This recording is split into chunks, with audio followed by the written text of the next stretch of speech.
네, 안녕하세요. 오늘 이 시간은 C.S. 루이스의 고통의 문제, 하나님의 선한 편을 다뤄보도록 하겠습니다. 하나님의 선함, 우리가 이전에 서론 편 듣고, 그리고 이제 하나님의 이 전능하심이 무엇인지, 그리고 이제 오늘은 하나님의 선함이 무엇인지에 대해서 생각해 보도록 하겠습니다. 하나님이 선하시면 자신이 만든 피조물에게 완벽한 행복을 주고 싶어 할 것이며, 하나님이 전능하시다면 그 소원대로 할 수 있을 것이다. 우리는 지난 시간에 방금 말씀드렸던 이 전제 있죠. 하나님이 선하면 자신이 만든 피조물에게 완벽한 행복을 주고 싶어 할 거고, 그리고 하나님이 전능하다면 당연히 그 소원대로 할 수 있을 능력이 있을 거다라는 그 전제죠. 이와 같은 전제 속에서 하나님의 전능이 무엇인지에 대해서 우리는 지난 시간 살펴보았습니다. 그렇다면 이번 시간은 하나님의 그 선함에 대해서 살펴볼 시간입니다. 하나님은 우리에게 완벽한 행복을 주고 싶어 한다는 것이 과연 맞는 것일까?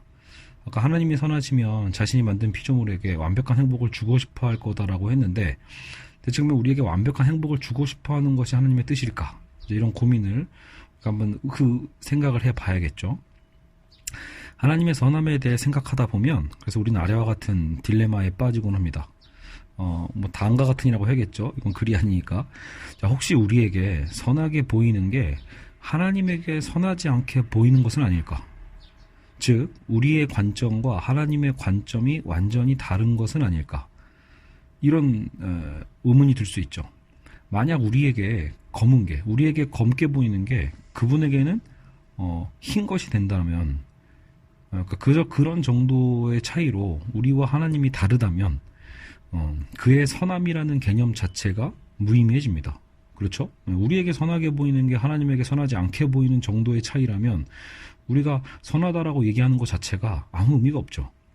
즉, 하나님의 선함은 우리가 생각하는 선함과 같아야만 합니다.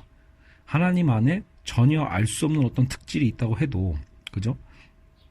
만약에 우리가 상상할 수 없는, 전혀 알 수 없는 그 특질을 그걸 근거로 삼아서, 그것을 도덕적 근거로 삼아서 그를 사랑하거나 우리가 순종할 수는 없습니다. 우리가 전혀 알 수 없는 그것이니까요. 그가 선하지 않다라면, 그래서 우리의 순종이라는 건 그저 두려움으로 인한 맹목적인 복종인 거지 순종이라고 볼 수는 없죠. 결국 그것은 어떤 악마 숭배와도 다를 바가 없습니다. 그러니까 하나님이 우리가 보통 생각하는 그 선함이라는 것과 하나님의 그 선함은 분명히 다르긴 다를 거예요. 하지만 완전히 다를 수가 없다는 거죠.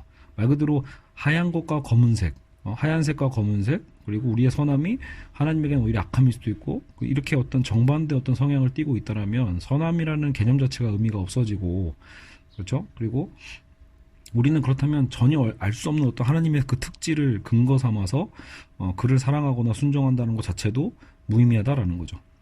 자, 결국 하나님과 우리의 다름은 완전한 다름이 아니라 수준의 차이일 뿐이다 라는 것을 정리해둘 필요가 있습니다. 당연히 가끔은 우린 신학적인 논쟁에서도 어떤 초월적 하나님에 대한 것을 논하긴 합니다. 그러니까 인간과 하나님의 어떤 정말 이 수준의 차이, 그 창조자와 피조물의 어떤 그 현격한 어떤 차이를 통해서 하나님의 영광을 드러내는 어떤 신학적 교리들도 있지만, 지금 루이스가 다루고 있는 이 어떤 성향이죠. 우리의 도덕적 근거, 이 선함에 대한 개념만큼은 하나님이 아무리 전능자시고 우리와 많이 다르다 할지라도 그 다름이 완전한 다름, 180도의 다름이 아니라 어떤 수준의 차이로 우리는 이해해야 된다라는 거예요. 도덕 기준이 낮은 사람이 자신보다 도덕 기준이 높은 사회에 편입된다고 가정해 보자라는 거죠. 그것을 편입되어 그것을 받아들이는 과정을 상상하는 게 바로 비슷한 상황이라는 거예요. 우리와 하나님과의 어떤 이 도덕적인 선함에 대한 어떤 기준 차이는 예를 들어 이런 거죠. 정과 8범, 정과 9범.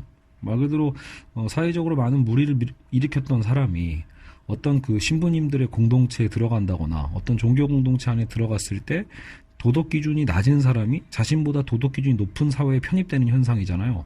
그랬을 때 겪는 어떤 당혹감 정도로 보면 된다라는 거예요. 왜냐하면 루이스가 하는 얘기가 이거예요. 아무리 도덕 기준이 낮은 사람이라 하더라도요, 도덕 기준이 낮은 사람이 자신보다 도덕 기준이 높은 사회에 들어간다고 했을 때 그 다름에 물론 놀라긴 할 수 있죠. 분명히 삶의 기준이 좀 다르니까. 근데 그렇다고 지금까지 자신이 살면서 검다고 생각했던 걸 흰 것으로 바꿀 것을 요구받는 일 따위는 일어나지 않는다라는 거예요. 그러니까 말 그대로 놀랄 수는 있어. 자신의 삶의 도덕적 기준에서 본다라면 저 사람은 왜 여기서 그런 걸 안 하지? 예.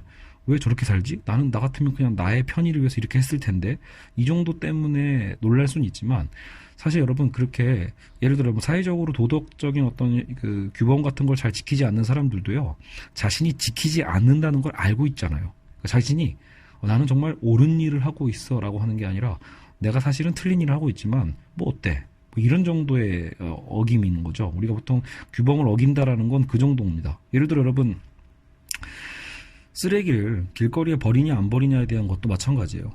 쓰레기를 길거리에 버리는 행위에 대해서 사실상 길거리가 지저분해진다는 어떤 팩트 자체는 다 알거든요. 여러분 자기 집에서 쓰레기를 바닥에다가 그냥 막 버렸을 때 결국 그게 나중에 자신의 삶이 어려워진다는 걸 알게 되죠. 불편해진다는 걸. 그러니까 사실은 길거리 쓰레기를 버리는 사람도 늘 당연히 버려왔지만 그것을 전혀 버리지 않는, 심지어 그 쓰레기 하나, 껌종이 하나조차도 길거리에 버릴 수 없어서 손에 쥐고 다니는 사람이 이상해 보일 수는 있거든요. 하지만 본인도 알고는 있는 거예요. 그 사람들이 하는 행동이 결코 틀리지 않고 옳은 일이다라는 거는 알고 있죠.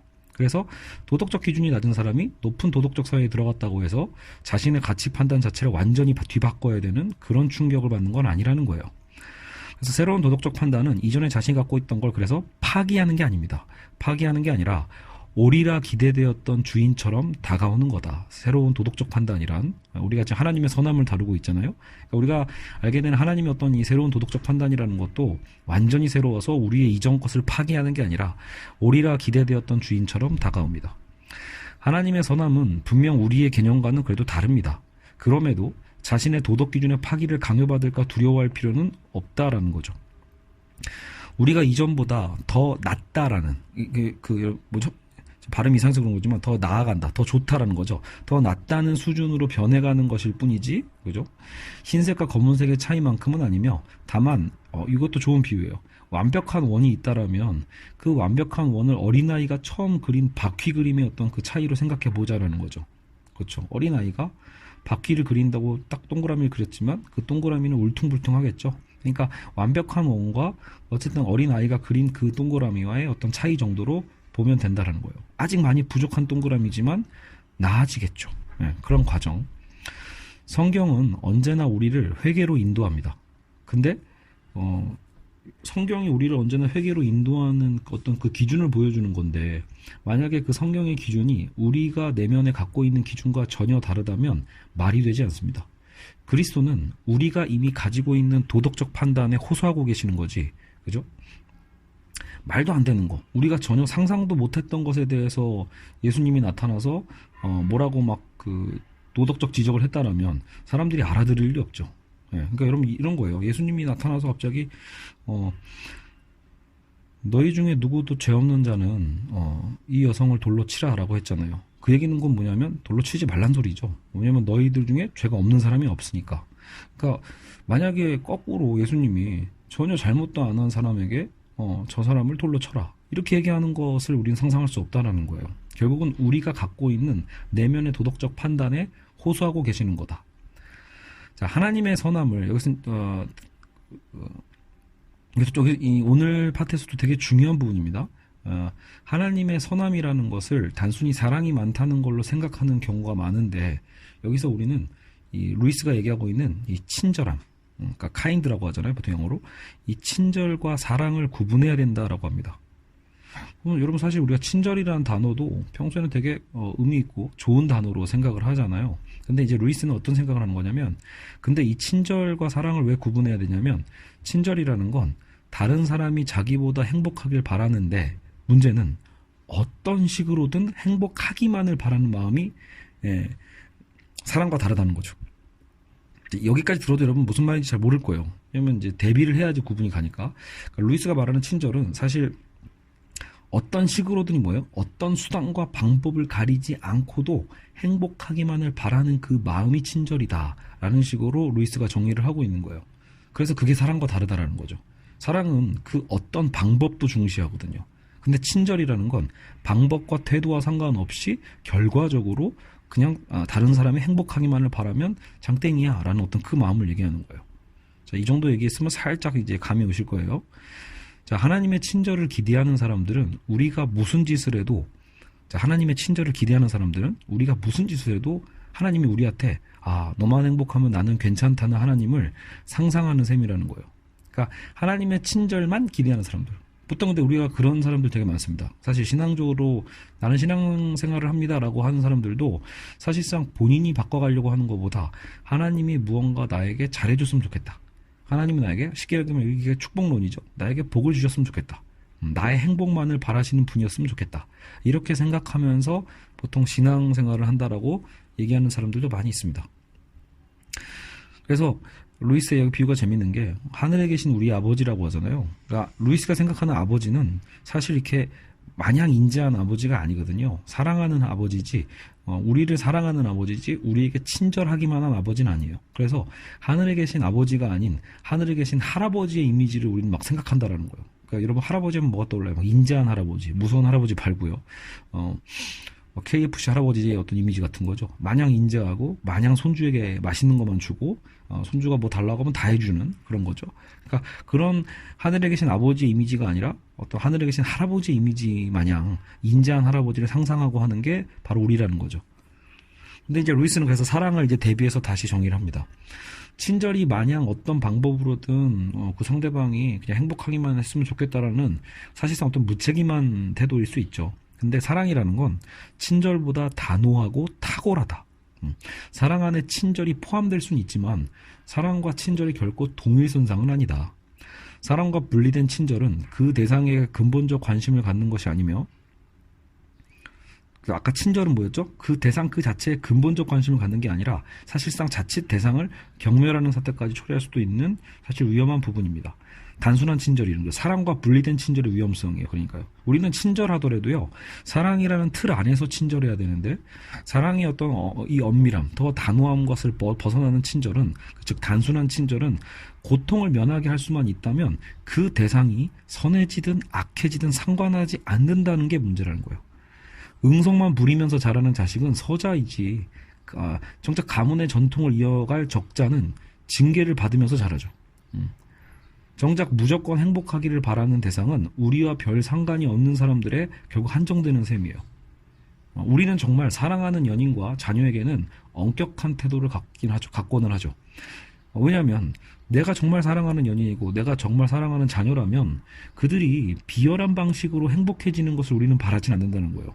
비겁한 방법, 비열한 방법으로 그들이 만약 행복하다고 느낄 수만 있다면 그것을 우리는 방조할 것인가 혹은 도와줄 것인가.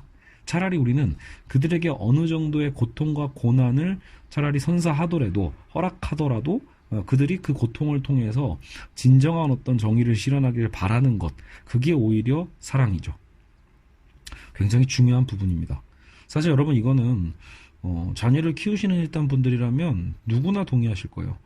사실 저도 오늘 이 녹음하고 있는 이 순간에도 사실 제 지금 뒤에 저희 지금 독감이 걸려서 오늘 학교를 못 간 저희 둘째 딸이 저희 사무실에 함께 놀러 와 있거든요. 근데 이렇게 지금 조용한 이유는 제가 이제 평소 집에서는 엄마가 보여주지 않는 카봇이라는 만화가 있어요. 그래서 그 유튜브를 통해서 지금 제가 만화를 틀어줬거든요. 그래서 아주 집중해서 조용히 잘 있습니다. 물론 뭐 아이에게 이렇게 어떤 영상이나 이런 걸 틀어주는 것 자체가 나쁜 건 아니지만 아이에게 만약 아이가 하고 싶어하는 예를 들어서 헬로 카봇이라는 저거를 저기 틀어주면요 정말 저희 둘째 딸은 거의 무한정 볼 수도 있는 애예요. 그래서 항상 우리는 시간을 정해두죠. 항상 부모와 약속을 하고 봐요. 그리고 자주도 안 보여줍니다. 저희 집은 집에 TV가 없기 때문에요. 집 자체에 TV가 없어서 가끔 유튜브로만 이렇게 혹은 뭐 인터넷으로 뭐 이렇게 다운받아서 보여줄 수는 있는데 말 그대로 저희 둘째 아이 같은 경우에는 하고 싶은 것을 정말 끝까지 계속해서 쪼르고 하고 싶어하는 타입이거든요. 그래서 그거를 절제시키는 거를 연습시키는 게 굉장히 어려워요. 근데 만약에 예를 들어 저도 오늘 아이가 이제 좀 아프고 학교 못 가고 약간 이런 것 때문에 이제 안쓰럽잖아요. 그래서 사실 이제 또 엄마 몰래 저희 아내가 또 이제 항상 제재를 가하는 게 뭐냐면, 자꾸 제가 아이들 이렇게 장난감, 조립식 장난감 있죠? 장난감을 사준다거나, 뭐 인형을 사준다거나, 이런 것들은 집에도 이미 많기 때문에, 최대한 아내가 못 사게 합니다. 어디 특별한 날, 아이들 생일이나 이럴 때만 사게 하거든요. 그런데 이제 제가 종종 이렇게 어떤 그런 룰을 몰래 깨고, 뭐 장난감을 사주고는 해요. 근데 그게 저는 이제 아빠로서 이제 어린 딸들에게 해줄 수 있는 하나의 그냥 사랑의 표현이라고 생각은 하지만, 저도 사주면서 느끼는 건 있거든요. 어차피 이거를 사준다고 해서 아이가 이거 자체로 만족하는 게 아니라 결국은 아이들은 또 새로운 걸 바로바로 원하기 때문에 결국 어느 선에서는 절제를 가르쳐야 됩니다. 하고 싶은 거를 다 마냥 해줄 수는 없어요. 그러니까 여러분 만약에 제가요 부모로서 어느 정도는 뭐랄까 우리가 재정적 한계가 있기 때문에 또 그런 것들을 나름대로 알아서 절제하는 거지. 만약에 여러분 제가 뭐 100억대 부자다. 제가 지금 뭐 아직도 30대지만 30대 후반이지만 만약에 제가 재정적으로 그 무한한 어떤 돈을 갖고 있다라면 저도 가끔은 걱정되는 게 있어요. 만약에 내가 진짜 무한한 부자라면 진짜 아이들에게도 마음껏 사줄 것 같은데? 뭐 누군 그러겠죠. 마음껏 사주는 게 뭐가 어때? 돈이 많은데 마음껏 사주는 게 뭐가 어때라고 하실 수 있겠지만 지금 루이스가 하고 있는 얘기가 그거거든요. 그거는 무책임한 친절일 수 있다는 거예요. 사랑과 분리된 친절. 돈이 아무리 많아도 아이가 하고 싶은 것을 다 해주면 결국 그 아이는 망칩니다. 그 아이는 스스로 아무것도 할 수 없고 아무것도 절제할 수 없을 테니까요. 자신의 결국은 욕망을 절제할 수 있게끔 혹은 바른 방법을 쓸 수 있게끔 만들어가는 것이 중요하겠죠. 만약에 뭐 여러분 경범죄여서 벌금 내고 끝나니까 끝내면 상관없어라는 식으로 해서 여러분 뭐 쓰레기를 아무데나 버린다거나 혹은 여러분 요즘 뭐 그 개들 산책할 때도 목줄을 나는 뭐 그냥 벌금 내고 말지 뭐 하면서 개를 마음껏 풀어 놓고 다닌다라고 하면 결국은 뭐야 돈 많은 사람들은 그런 거에 아무 제재도 하지 않게 되는 거잖아요. 정작 그러면 그런 식으로 만약에 아이를 키우든 아니면 어떤 내가 사랑하는 사람에게 그런 것들을 허용한다라면 사실상 그것은 진정한 사랑이라고 볼 수가 없다라는 겁니다. 차라리 비열한 방식으로 행복해지는 것보다 어때요? 고통받는 편을 바라는 것이 차라리 진정한 사랑하는 사람의 태도라는 거죠. 제가 뭐 지금 갑자기 장황하게 사례를 얘기했지만 이건 이미 여러분들도 그 루이스의 의도만 딱 파악하셨으면 느낌이 팍 오셨을 거예요. 그렇죠? 하나님은 우리를 그래서 자주 꾸짖으십니다. 그렇죠? 우리를 자주 꾸짖으신다. 그러나 우리를 단 한 번도 경멸하진 않는다는 거예요. 이 차이도 되게 중요하죠. 부모가 자녀를 꾸짖는다고 해서 부모가 자녀를 경멸하는 건 아닙니다. 자녀의 존재 자체를 경멸하는 게 아니죠. 전혀 다른 방식이죠. 꾸짖는 것도 사실상 어떤 사랑하기 때문에 할 수 있는 부분이에요. 하나님은 창조 주체이고 우리는 그 피조물 대상이라는 점에서 어떤 점에서는 가장 먼 존재이기도 해요. 물론 존재가 다르니까요. 네. 지금 저희 아이 웃음소리가 좀 혹시 들리지 않나요? 마이크로 들어가는 것 같은데 만화를 보면서 즐거운가 봐요. 양해해 주시고요. 뭐 요 정도로 제가 아이한테 조용해 뭐 이럴 수는 없습니다. 그 정도는 봐주죠. 자, 하지만 동시에 그는 본체시고 우리가 거기서 파생되었죠. 인간은요. 그에게서 생명을 매 순간 공급받는다는 점에서 가장 가까운 존재이기도 합니다. 그렇죠. 그러니까 존재적으로 우리는 하나님과 굉장히 멀리 있는 것도 같지만 어떤 면에서 여러분 지금 우리의 삶 자체가요. 하나님이 허락하신 이 세상 속에서 생명을 매 순간 공급받는다는 점에서는 가장 가까운 존재이기도 합니다. 그래서 우리의 자유의지는 그가 계속 보내주시는 에너지로 유지되는 우리의 이 몸을 통해서만 작지만 매일의 어떤 이 기적 같은 힘을 우리는 보이게 되는 거죠. 이게 뭐가 기적이야 라고 할 수도 있겠지만 여러분 사실 우리의 몸은 우리의 세포는 매일매일 새로워지죠. 그리고 우리 새롭게 회복하고 사실은 지금 뭐 예를 들어 병에 걸린 사람들도 사실은 이제 이게 자가적으로 물론 우리가 약을 또 우리 인간이 개발을 하긴 하지만 근데 그 약도 생각해 보세요. 모든 거는 무에서 생겨나진 않습니다. 우리는 이미 이 자연에서 있는 것을 변형해서 약을 만드는 거지 이 세상에 없는 것을 창조해가지고 약을 만들진 않거든요. 그렇죠? 그래서 이 하나님이 우리에게 허락하신 이 세상 속에서 우리의 이성 자체도 그것을 활용하는 능력으로 쓰는 거지 뭐 인간이 갑자기 뭐 어떤 약을 갑자기 개발했다고 표현하지 창조했다고는 얘기 안 하잖아요. 그렇죠? 여러분 창조란 단어는 사실 이 피조물이 쓸 수 없는 단어라고 볼 수 있죠. 어쨌든 여러분 우리의 생각, 이성의 능력도 하나님의 능력을 보내주셨기 때문에 그래서 우리는 가능한 거다라는 거예요.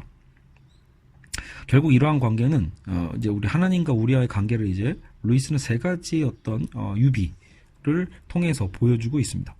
자, 첫 번째 이제 우리 세 가지 어떤 유비를 보는데 첫 번째가 이 예술가의 작품에 대한 사랑, 두 번째는 동물에 대한 인간의 사랑, 세 번째는 자식을 위한 아버지의 사랑. 이건 아까도 잠깐 얘기했던 거죠. 그리고 최종적으로는 이제 네 번째까지 얘기를 하거든요. 근데 좀 신기한 게 지난번 단원도 그런데 루이스가 자꾸 세 가지라고 얘기해놓고 네 가지를 얘기하는 경우가 자꾸 있거든요. 이번에도 그러네요. 어쨌든 예술가의 작품에 대한 사랑을 보죠. 아니면 제 실수인가요? 제가 괜히 세 가지로 썼나 보네요. 예술가의 작품에 대한 사랑, 교회는 하나님의 일하시는 건물이다. 이런 표현들이 있죠, 성경에. 이것처럼 우리는 이제 교회는 하나님의 일하시는 건물, 어떤 작품에 대한 방식으로 보통 이제 비유를 하긴 합니다. 물질에 대한 비유인 만큼 그 물질이 정말 살아있는 존재일 경우에 정의와 자비 문제를 설명하지는 못하니까 상대적으로는 이렇게 고급적 비유는 아닐 수 있어요. 그러니까 우리를 물질에다 비유한 거니까. 그죠? 예술가의 작품이라는 건 물질이고 대상이잖아요. 정작 우리는 또 살아있기 때문에 우리의 인간적 존재가 대상화된 거여서 약간은 좋은 비유라고만 볼 수는 없는데, 그럼에도 어떤 의미가 있냐면 이 비유는 우리가 하나님의 작품이라는 거죠. 그러니까 우리가 하나님의 작품이며 우리가 어떤 일정한 특성을 갖출 때까지 결국 하나님은 예술가잖아요. 예술가가 작품을 만들 때 작품을 대충 만들다가 마는 경우는 없죠. 결국은 작품을 완성하기까지 그 작품 자체의 수준을, 작품 자체의 완성도를 높이기 위해서 끊임없이 노력하잖아요. 그러니까 우리가 그런 대상이고 그런 존재라는 거예요. 알겠죠? 결코 만족하지 않으신다는 거죠. 하나님은 결코 만족하지 않는 점에서 또 유용한 비유가 됩니다. 예술가가 일생을 바치는 위대한 작품을 구상하고 작업할 때는 그 예술가는 그 작품을 위해 끝없는 수고를 아끼지 않죠. 그 얘기는 작품과 그림 입장에서는, 우리가 만약에 작품이 입장에 된다라면 오히려 작품은 피곤할 수 있죠. 우리가 만약에 여러분 그 화가가 그리는 어떤 이 도화지라고 봅시다. 도화지가 만약에 어떤 생각할 수 있다라면 되게 거추장스러울 수도 있죠. 자기 좀 그만 괴롭혔으면 좋겠는데 자꾸 예술가가 자꾸 날 괴롭혀. 끊임없이 나에게 붓터치를 할 테니까요. 그렇죠. 그게 번거롭게 느껴질 수도 있겠지만 결국은 뭐예요? 그 과정을 견디지 않으면 그 예술작품은 절대로 예술작품이 될 수가 없는 거죠. 말 그대로 도화지는 예술작품으로 도약할 수 없게 되는 거예요.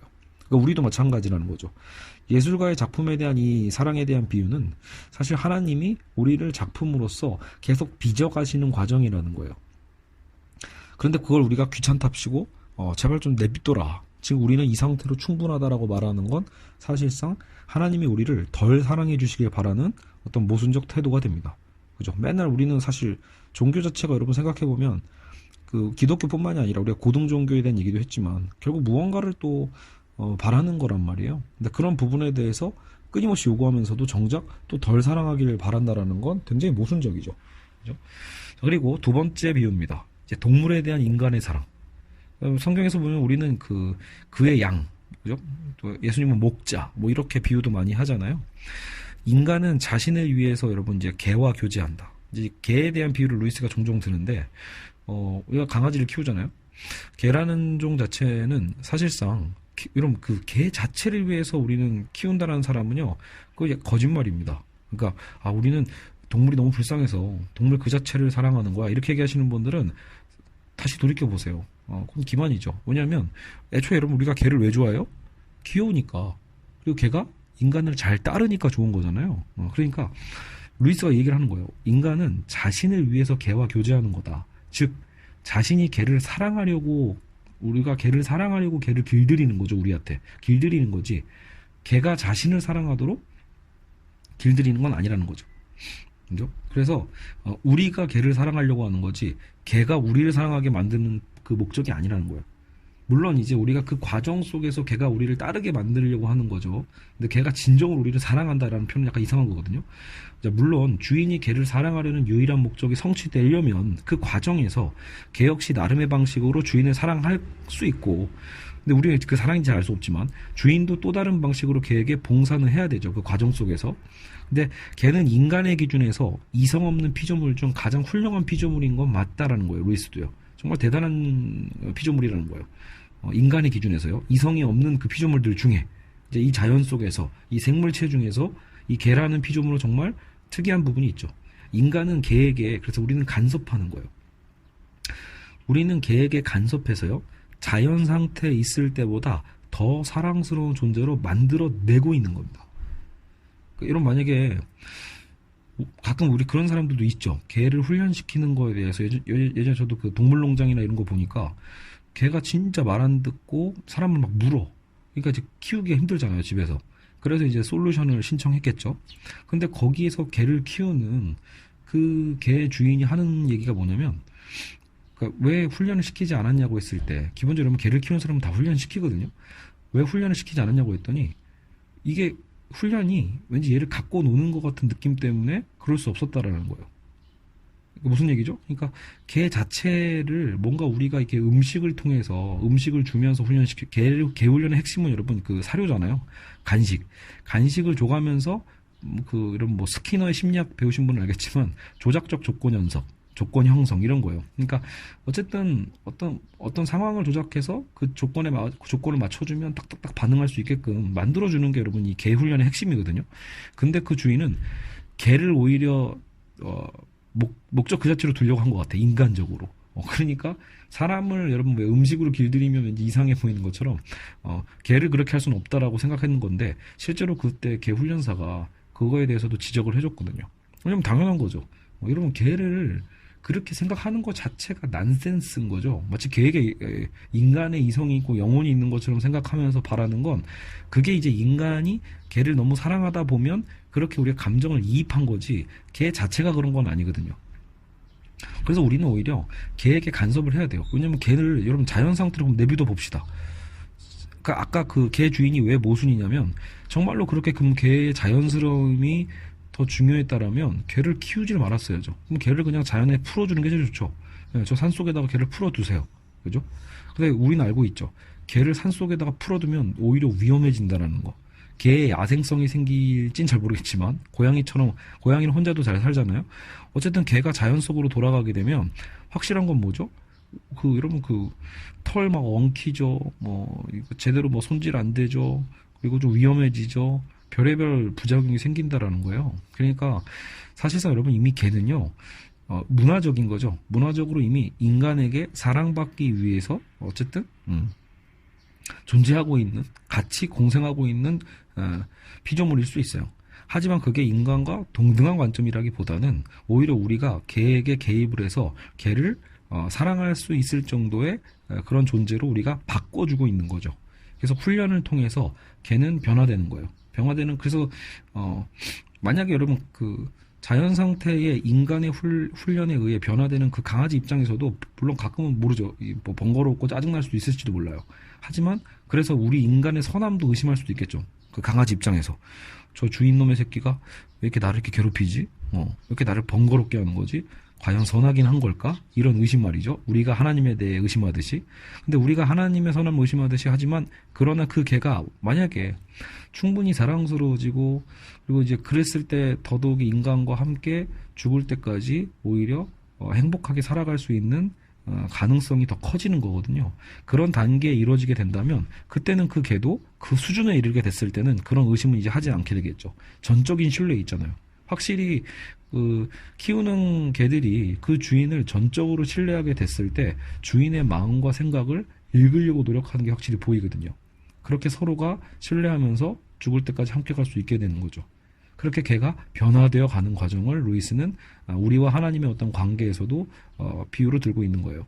우리도 아까처럼 하나님이 그렇게 지어가고 있는 거죠. 자, 세 번째 비유입니다. 아버지의 아들을 향한 그 사랑의 비유입니다. 자, 아버지와 아들의 관계도 아까 이미 제가 제 자식과의 관계에서 얘기를 한 것처럼 이 비유에서 아버지란 대신 어떤 거냐면 한없이 인자한 아버지가 돼서는 안 된다는 거예요. 한없이 인자한 아버지를 비유한 게 아니라 권위도 있는 아버지를 의미하면서 비유를 한 겁니다. 이 상징은 아버지와 아들의 사랑은 본질적으로 권위를 가진 자와 순종하는 자의 사랑을 가리킨다. 아들을 자기가 원하는 모습으로 만들어가기 위해 권위를 사용하는 거죠. 여러분 이제 권위와 권위주의는 다릅니다. 권위주의에 빠진 아버지라면 그분은 사실 사랑에 대한 개념이 아니라 권위 자체를 위해서 아들을 오히려 자식을 괴롭히는 사람이라고 보면 돼요. 근데 지금 루이스가 얘기하는 건 사랑 안에서의 권위를 얘기하는 거죠. 그래서 아들을 사랑한다고 해놓고 그 아이가 즐겁기만 하다면 불량배가 돼도 상관없다는 태도는 말이 안 되는 소리니까. 그래서 우리는 아이가 불량배가 되지 않기 위해, 그죠? 아이가 자기 스스로의 삶을 포기하지 않게 하기 위해서 결국은 아버지는 권위가 필요한 거죠. 사랑의 권위로 아이를 타이르고 아이를 바른 길로 인도하기 위해서 끊임없이 노력하게 되어 있습니다. 마냥 방임이 결코 교육적으로 좋을 수는 없죠. 그죠? 물론 여러분 루소 에밀 보면은 인간은 자연 상태에서 거의 완전하기 때문에 교육 방법에 있어서도 사실은 인위적인 게 다 좋지 않다라고 얘기하는 어떤 메시지도 있지만 사실은 이제 그거는 이 자연주의에 대한 낙관이고요. 인간은 오히려 어떻게 보면 우리 안에서 끊임없이 교육을 통해서 변해가는 거죠. 자, 근데 이제 루이스가 가장 좋은 비유로 든 거는 네 번째 남녀 간의 사랑입니다. 가장 유용한 비유다. 하나님의 사랑은 여성을 향한 남성의 사랑이라고 보통 비유가 되죠. 실제로 성경에서는 아무래도 이제 그 신랑 신부의 비유로 많이 들잖아요. 교회는 주님이 지극히 사랑하여 어떤 티나 주름도 용납하지 않으시는 신부와 같다. 누가요? 교회가요. 교회는 곧 우리를 얘기합니다. 그러니까 인간을 얘기해요. 그러니까 교회는 주님이 지극히 사랑해서 어떤 티나 주름도 용납하시지 않는 신부와 같다. 결국 사랑은 본질상 그 연인을 완벽한 존재로 만들고자 한다는 거죠. 따라서 무책임한 친절과는 다른 수준의 사랑이다. 내가 상대방을 사랑한다면 그 상대방이 더럽든 추하든 상관 안 하는 것은 말이 안 돼요. 사랑은 모든 허물을 용서해 줄 수 있고 모든 허물에 불과하고 사랑할 수 있지만 그죠? 우리는 물론 이걸 인정한다는 거예요. 사랑이라는 게 사실은 상대방의 허물도 용서해주고 그리고 그건 허물 그 자체에 불과하니까 우리는 얼마든지 사랑할 수 있다고 보지만 그렇다고요. 허물을 없애주겠다는 결심을 접지는 않는다는 거예요. 그러니까 여러분 허물을 용서한다고 허물 자체를 계속 지고 가렴 이게 아니라는 거죠. 그게 정말로 잘못된 허물이라면 그것을 없애주겠다라는 결심은 바뀌지 않는 거예요. 여러분 그래서 우리가 그런 말이 있는 거잖아요. 우리가 죄를 미워하되 사람을 미워하지 말라는 말이 그래서 있겠죠. 사랑은 미움보다 더 예민하게 연인의 모든 흠을 감지한다. 여러분 진짜 사랑하는 관계이기 때문에 우리가 예민한 거예요. 물론 그게 가끔 이제 이게 집착으로 변해서 문제인 거죠. 사실 그게 사랑하기 때문에 우리는 사랑하는 연인의 일거수일투족 어떤 그런 습관이나 여러 가지 것들에 대해서 굉장히 예민하고 관심이 많아요. 문제는 이제 그게 좀 그런 거 있죠. 쓸데없는 관심이거나 쓸데없는 집착이 될 수는 있기는 해요. 그러니까 전혀 아까처럼 루이스가 얘기하고 있는 옳고 그름의 문제도 아니고 선함의 문제도 아닌 어떤 것들 있잖아요. 단순한 어떤 취향이나 패턴이나 이런 것들 그거 자체를 못마땅하게 생각하는 거는 월권이죠. 사실은요. 그거는 권위주의고 월권이고 상대방에게 폭력을 행사하는 것과 다를 바가 없어요. 그러니까 우린 여러분 그걸 구분하셔야 됩니다. 지금 루이스가 얘기하는 건 그게 아니에요. 시시까지 사사건건 그냥 자신의 스타일로 모든 걸 상대방을 맞추려고 하는 사람의 그런 권위주의를 얘기한 게 아니라 말 그대로 이 선함을 기준으로 했을 때 도덕성을 어떤 기준으로 했을 때 거기에 흠이 있는 내가 사랑하는 사람이 어떤 그런 흠이 있다라면 그것을 끊임없이 안타까워하면서 그것을 고쳐가기 위한 노력을 하는 거는 여러분 중요한 겁니다. 너는 너고 나는 나야라는 식으로 그냥 동거하는 식으로 살아가는 게 아니거든요. 우리가 사실은 사랑하고 연인이 되고 결혼한다라는 것은 결국 그런 과정이죠. 서로를 고쳐가주는. 하나님은 사심없이 우리의 복지에 신경 쓰는 그런 사랑이 아니라 두렵고 놀랍고 참된 의미에서 우리를 사랑의 대상으로 삼으셨습니다. 소멸하는 불로서 세상을 창조해낸 사람으로서 작품을 향한 화가의 사랑처럼 집요하고 자 이제 비유가 딱 정리가 되고 있죠. 작품을 향한 화가의 사랑처럼 집요하면서 우리 개를 향한 인간의 또 사랑처럼 전제적이며 이 전제적이라는 건 그거죠. 전제군주할 때 그만큼 정말 약간 권위의 기념이죠. 그렇게 만들어 가는 거니까 훈련시켜 가는 거니까요. 자식을 향한 아버지의 사랑처럼 또 신중하고 숭고하며 남녀의 사랑처럼 질투도 하고 질투할 뿐만 아니라 꺾일 줄 모르는 철두철미한 사랑으로서 여기 계시는 겁니다. 누가요? 하나님이. 정작 우리는 왜 우리 피조물이 그분에게 그 정도의 가치를 갖고 있는지를 알 수는 없어요. 왜 그렇게까지 우리를 높게 평가하시고 자꾸 만들어가려고 하시는 걸까? 이 부담스러운 영광은 우리는 받을 자격도 없고 어쩌다 은혜가 임하는 순간이 아니면 감히 바랄 수도 없는 게 분명합니다. 인간의 고통과 인간을 사랑하시는 하나님의 존재를 조화시키는 문제는 그죠? 그러니까 이 얘기가 이 책의 핵심이잖아요. 우리가 느끼는 이 고통과 근데 또 우리를 사랑하신다는 하나님의 이 존재는 대체 어떻게 양립 가능한가? 어떻게 우리는 조화시킬 수 있는가라는 그 문제는 인간의 이 만물의 중심, 인간의 만물의 중심인 양 만물을 바라보는 한, 그러니까 제가 말을 잘못했네요. 그러니까 우리 인간을 중심으로 두면 안 된다는 얘기예요. 그 조화시키는 문제의 핵심은 우리를 중심에 두면 해결되지 않는다는 거예요. 인간을 만물의 중심인 양 만물을 바라보는 한 결코 해결될 수 없다. 인간은 중심이 아니며 우리를 만드신 그분의 주된 목적 또한 하나님이 우리를 사랑하심으로써 우리를 그의 사랑이 아주 기쁘게 머물 수 있는 대상으로 만드시려는 데 있는 겁니다.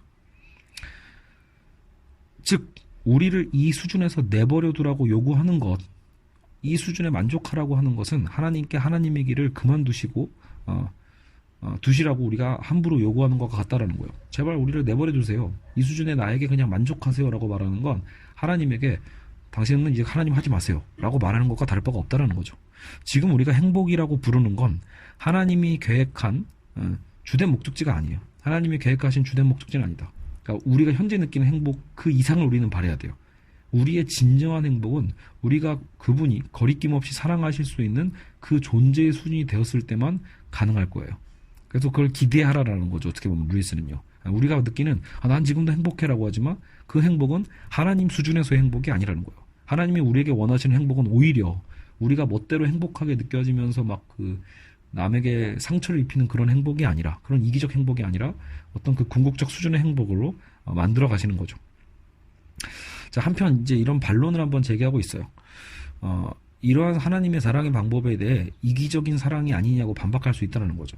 야, 자꾸 그렇게 뭐 만들어가고 지어간다고 하셨는데 아까 우리가 바라지도 않는데 그렇게 끌고 가는 건 이기적인 거 아니냐, 이런 거죠. 이 반박. 그러나 제가 이제 약간 뭐 권위주의 얘기도 하긴 했지만 여기서 더 중요한 논박이 있습니다. 루이스는요. 친구의 행복만을 바라면서 그의 부정직함을 방치하는 친구의 사랑을 높게 평가할 수 없듯이, 이건 약간 루이스도 했던 얘기예요. 친구가 행복하길만을 바라면서 그가 막 범죄를 저지르고 있는데 그거를 방치하는 친구는 사랑이라고 할 수 없죠. 그러니까 루이스는 일단 그걸 상상할 수 없다라는 거예요. 그걸 내비두라는 거냐 정말로, 그죠? 여기서 하나님의 사랑의 방법을 이기적으로 표현할 수 있는가는 심히 의심스럽다. 사실 이기적인 것과 이타적인 상황은 공동의 세계에 살고 있는 사람들에게나 가능하다. 우리가 같이 함께 살아가고 있는 세계잖아요. 이기성과 이타성이라는 건 그 우리와의 관계 속에서 가능한 표현이라는 거예요. 하나님과 우리는 정작 뭐예요? 경쟁 관계가 아니잖아요. 공동관계 안에서 동등한 입장에서 경쟁하는 관계가 아니기 때문에 사실 우리가 말하는 그 이기성과 이타성이라고 딱 구분해서 표현할 수 있는 상황이 될 수는 없다. 예를 들어 상대방의 필요를 희생시키면서까지 자기 필요를 만족시키는 인간의 사랑을 우리는 이기적이라고 부르거든요. 자, 다시 보세요. 이 필요란 말이 중요해요. 상대방의 필요를 희생시키면서까지 나의 필요를 만족시키는 인간의 사랑을 우린 이기적이라고 불러요. 아버지가 만약에 자기 뜻대로 아들을 사랑의 이름으로 통제하는 경우가 그러하다라는 거죠. 아까 제가 말했던 부분이네요. 자기 뜻대로 그냥 사랑이라는 건 그냥 핑계고 말 그대로 자기의 필요를 채우기 위해서. 여러분 실제로 부모가, 우리 한국이 그렇잖아요. 한국의 부모들이 자기의 필요를 위해서 아이들을 멋대로 결국 뭐죠? 이 전적인 어떤 학업 전쟁에다가 갖다 쑤셔 넣어버리잖아요. 그래서 어떻게든 인류대를 가는 게 바로 내가 너를 사랑하기 때문에 난 너에게 이런 행복, 이런 어떤 고통을 주는 거다라는 식으로 얘기하지만 사실상 대부분은 그건 자기 필요죠. 부모들이 자신의 어떤 필요에 의해서 자신의 만족을 위해서 오히려 아이들을 통제하는 경우도 사실 상당히 있죠. 자, 그런데 하나님의 상황은 이와 분명히 다르다라는 거예요. 왜냐하면 여러분 하나님은 어떤 분이죠? 우리가 전능성을 다뤘잖아요. 전능한 분이라면 그는 어떤 필요도 없는 분이기 때문에 그래요. 모든 것을 다 갖추고 모든 것을 다 할 수 있는 분이 뭘 필요로 하겠어요? 우리 인간은 아까 왜 그랬죠? 결핍이 있고 인간은 뭔가 부족하고, 예를 들어 아까 학벌에 목매는 부모는 뭐예요? 자신이 그 학벌에 대해서 끊임없이 부족함을 느끼기 때문에, 혹은 거기에 대해서 더 많은 것들을 욕망하기 때문에 그 자신의 필요를 아이들에게 투영하는 거잖아요. 근데 하나님 같은 경우에는 그런, 하나님이 뭘 필요로 하겠어요? 무슨 컴플렉스가 있겠어요? 없잖아요. 그러니까 하나님은 자신의 필요와 부족으로 인간을 사랑한 게 아니라는 거예요. 하나님은 그저 완전하게 필요하지 않음에도 불구하고 인간을 사랑한 거고, 먼저 사랑한 거고, 진정한 사랑스러움을 갖추어 가게 함으로써 모든 선의 근원이 되는 분입니다. 그분은 선을 주시는 분일 뿐 자신이 필요로 하거나 어디서 얻어와야 하는 분이 아니에요. 하나님의 사랑은 본질상 끝없이 이타적인 거죠. 그래서 이기적일 수가 없는 거예요. 왜냐하면 그 필요가 없으니까. 모든 것을 주고 아무것도 받지 않는 사랑, 하나님의 완전한 이타성입니다. 자, 그러면 이해 가셨죠? 여기까지는요. 근데 이제 그럼에도 사실 여러분 성경에는요, 아까 하나님이 또 질투하시는 하나님이니까 자꾸 무언가를 필요로 하는 것처럼 그려지는 건 사실이에요. 성경에 그런 구조는 사실 많이 있죠. 그러니까 하나님은 끊임없이 뭔가 우리 인간의 사랑을 되게 갈구하시는 분처럼 나오는데, 이제 그것은 순전히 루이스가 이런 얘기를 하는 거예요. 기적이다, 그거는. 기적을 통해서 하나님이 사실은 필요가 없는데도 불구하고 자기 안에 스스로 그런 필요와 갈망을 느낄 수 있는 존재가 되게끔 어떤 기적으로 만들어냈다라고 우리는 상상할 수 있다는 거예요. 우리만 채워드릴 수 있는 무언가를 자기 안에 창조해내셨다고 볼 수밖에 없다. 하나님이 우리를 필요로 하시는 건 그가 그 필요를 그냥 선택하셨기 때문에 가능한 거지, 사실 우리처럼 본질적으로 뭔가 필요를 느끼는 어떤 갈급함 속에서 나오는 건 아니라는 거예요. 되게 어려운 편이죠. 사실 이 부분은요, 굉장히 신학적인 논쟁이 있을 수 있는 부분이에요. 그러니까 완벽한 분이기 때문에 필요를 느낄 수 없는 분인데, 그럼에도 불구하고 어떤 인간의 사랑을 필요로 하는 것처럼 보여지는 이유는 결국은 하나님 스스로가 그 안에 그런 인간이 사랑하게끔, 자신이 그 사랑을 바라게끔 오히려 스스로를 창조했다는 어떤 행위로 보는 거죠.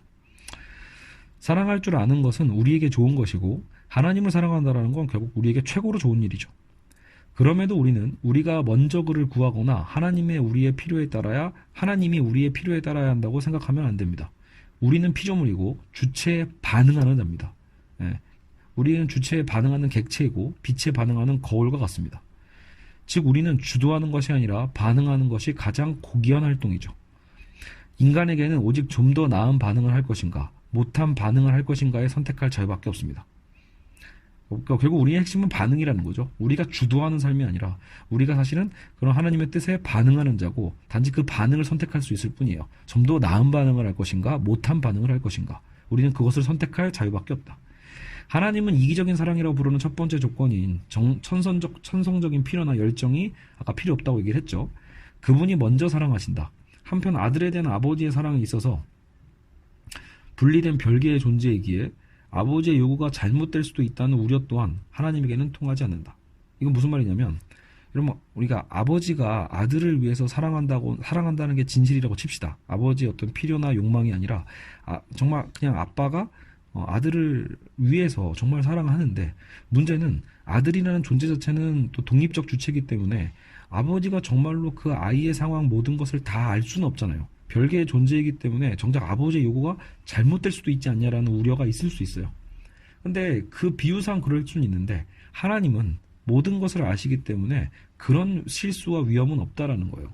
분리된 별개의 존재에게 아버지의 요구가 잘못될 수도 있다? 하나님에겐 통하지 않죠. 피조물은 창조자와 분리된 존재가 아니고 하나님이 우리를 잘못 이해하는 일이 없기 때문에 그래요. 완전히 우리를 이해하시기 때문에 우리를 하나님의 큰 뜻 안에서 이끌어 가시는 거죠. 그분의 큰 뜻이 뭐예요? 전체 설계도 안에서 우리를 위해, 그들을 위해 정해놓으신 자리가 곧 그들의 자리라는 거예요. 거기서 본성이 완성되는 거고 행복이 찾아오며 고뇌가 끝난다.